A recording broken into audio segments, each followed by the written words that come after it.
G'day, Mike from Aussie Mike's Bees once again. This time another Telecom pit, a Telstra pit in the ground, just in the garden in the suburbs.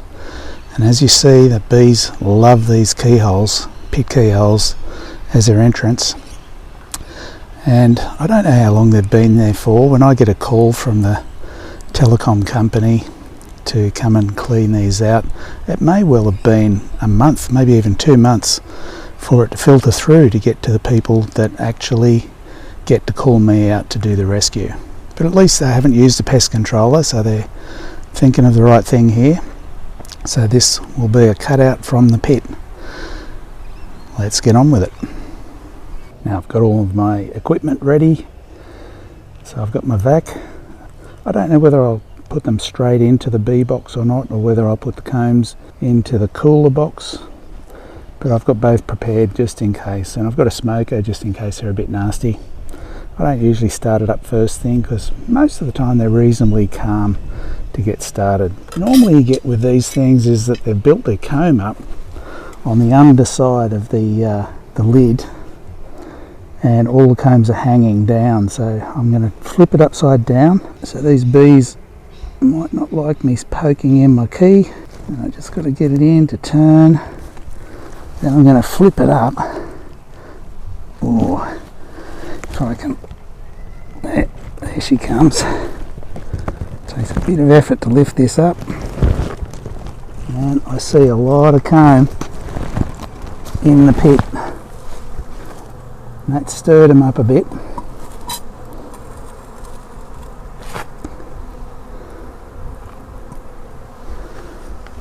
So that's broken away a fair bit of comb. Quite a few bees there. They had the comb hanging from there, but they'd also glued it to the sides of the pit. Quite a bit of mess, bit of cable there, hopefully not as bad as previous ones where they've had a lot of joints in there as well. This is going to be a case of vacuum what I can, cut out what brood comb I can, like a lot of honey there too, so it's going to be messy. I'm going to start with the lid, get it cleaned off first. I'm going to keep an eye out for the queen, as usual. It would be nice to find her and put her in a clip.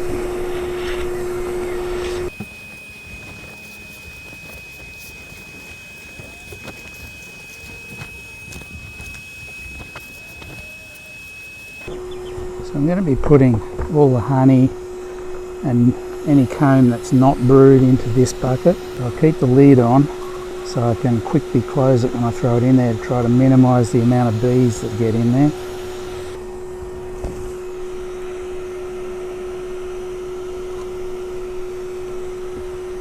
Have a look, no bees on that in there. So this is a easy bit. It gets harder once we get into the ground. That's nice looking honey.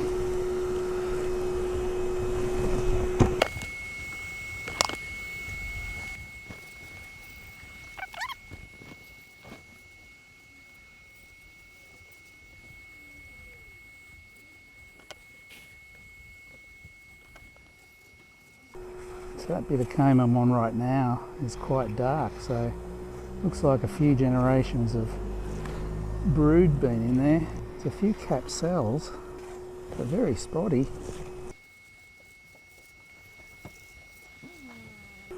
So this is quite heavy with nectar, a little bit of sealed capped honey.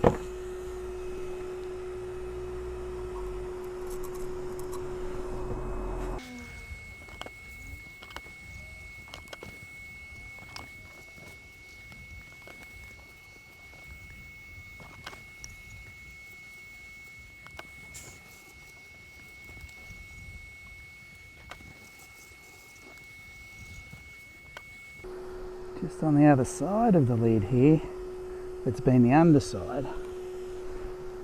They've built up numbers. They like to go on the underside of anything, you name it. So I'll just flip this around so you can see. There's a slug there. I thought it was something odd feeling.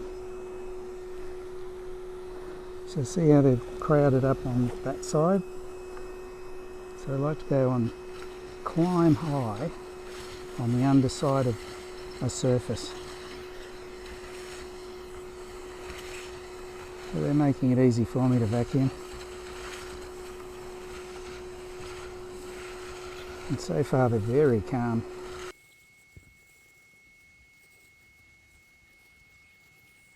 All the time I'm keeping a close lookout for the queen.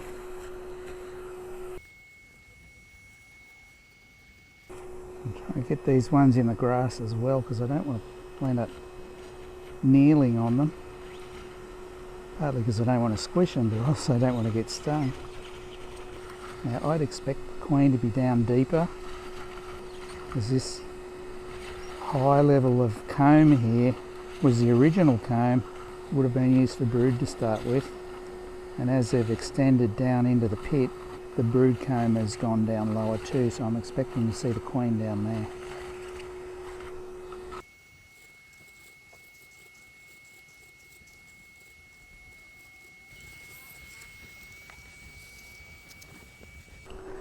So that's it for the lid. I'll just pop that out of the way. And now to start on the pit itself.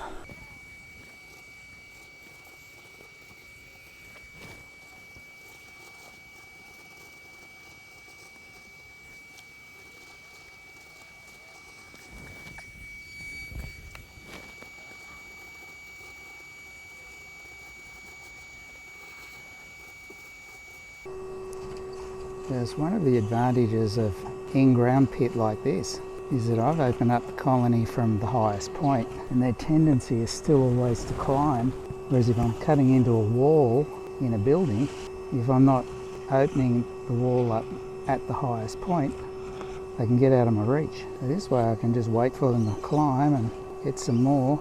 They've pretty much got nowhere else to go. They don't tend to tunnel through the conduit that's at the bottom. I've never seen them do that.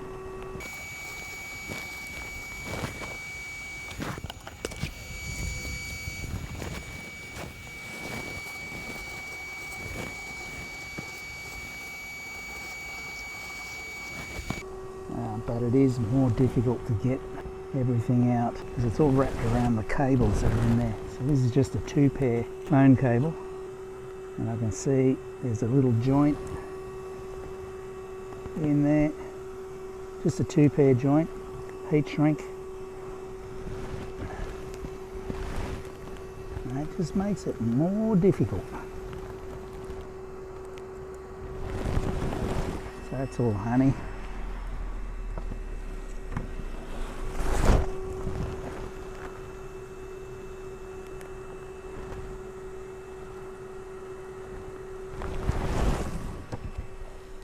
I just got this bucket of water so I can keep rinsing my sticky fingers off, otherwise it gets out of hand.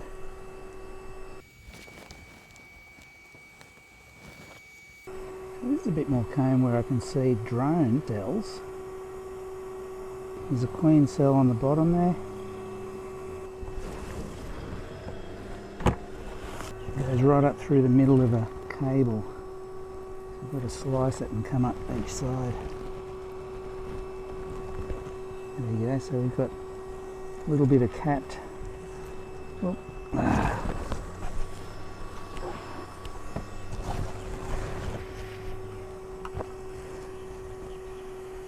So there's a nice bit of capping, a queen cell just here.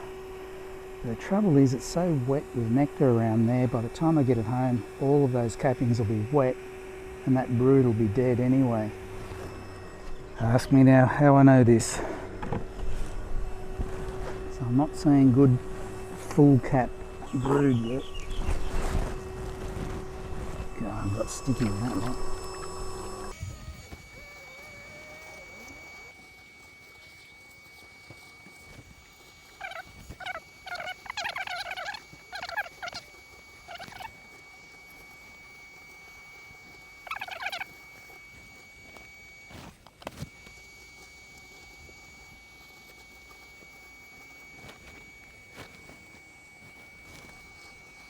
Yeah, I know, going down in between the combs like this, I risk rolling the queen or vacuuming her up.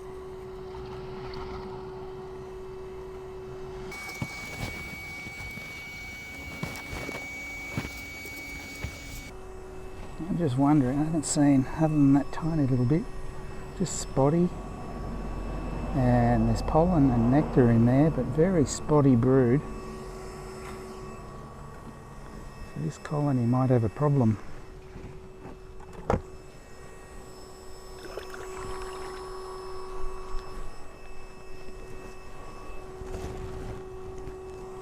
I'll keep going, see if I find anything that looks like eggs and larvae. I haven't seen any of that yet.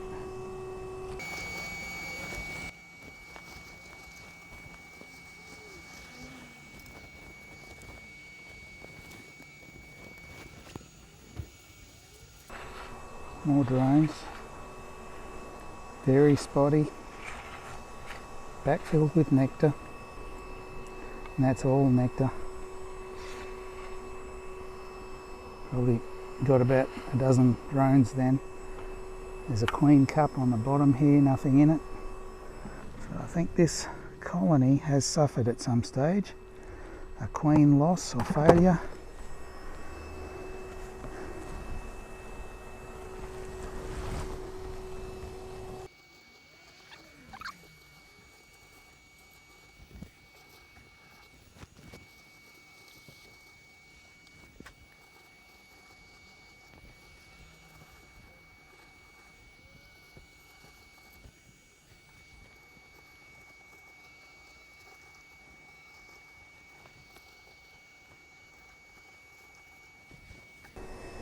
Another older piece of comb, absolutely packed with nectar.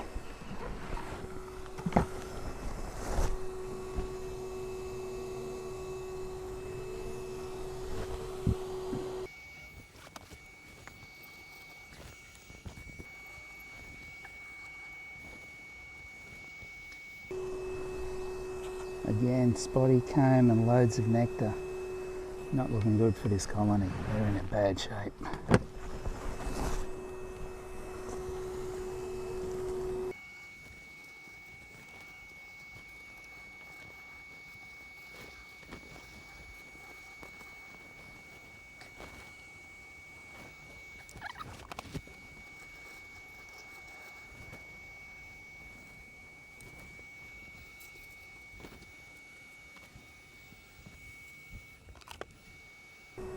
Another little queen cup here, nothing in it.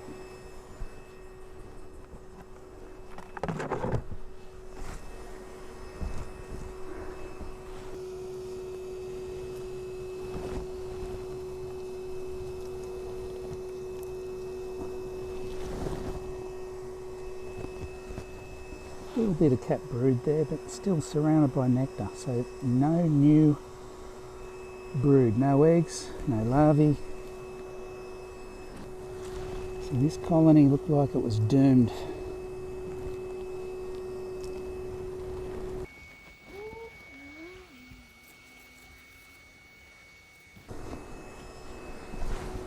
That's the last of the large sections of comb. Tiny little bit of brood. It's all nectar. So classic queenless.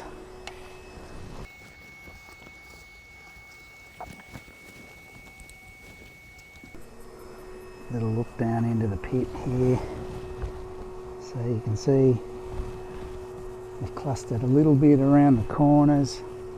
I've got just about everything out now. It's only a shallow little pit, so I'll just vacuum up the last of those as they all start climbing up.